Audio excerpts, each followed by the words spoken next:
हर हर महादेव दोस्तों, स्वागत है आपका हमारे YouTube चैनल पर।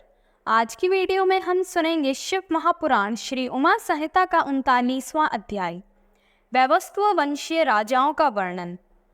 शौनक जी पूछने लगे, हे सूत जी, आपने राजा सगर के 60,000 पुत्रों के बारे में बताया।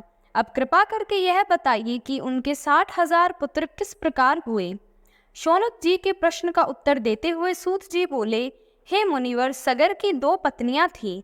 उनकी पहली पत्नी ने ऋषि औरव से 60,000 पुत्रों का वरदान मांगा था। वरदान को सिद्ध करते हुए उनके 60,000 पुत्र हुए। रानी ने उन पुत्रों को मटके में रख दिया। कुछ समय के पश्चात वे बलवान होकर बाहर निकल आए। ये 60,000 पुत्र ही कपिल मुनि की क्रोधाग्नि से भस्म हो गए थे। दूसरी रानी ने वरदान में एक वंश वृद्धि करने वाला सुंदर पराक्रमी पुत्र ही मांगा था। इन 60,000 भस्म हुए राजपुत्रों का उद्धार करना अति आवश्यक था। इसी सगर वंश में राजा दिलीप भी हुए। उन्हीं के पुत्र भागीरथ ने अपने पूर्वजों का उद्धार करने के लिए श्री गंगा जी को स्वर्ग से धरती पर बुलाया था। अपने पूर्वजों का उद्धार करके श्री गंगा जी को उन्होंने अपनी पुत्री बनाया, इसलिए वे भागीरथी नाम से जग प्रसिद्ध हुई।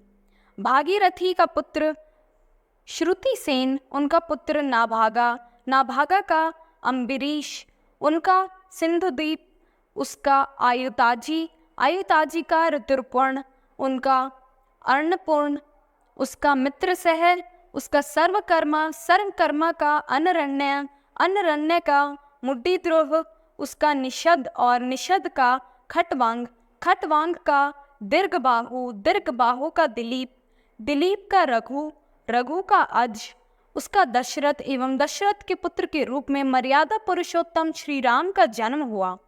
श्री राम के पुत्रों के रूप में लव कुश का जन्म हुआ। इस प्रकार वैवस्वत वंश आगे बढ़ता रहा। इक्ष्वाकु, जो कि धर्मात्मा और पुण्यात्मा माने जाते थे, उनका वंश सुमित्र राजा तक चला। ओम नमः शिवाय।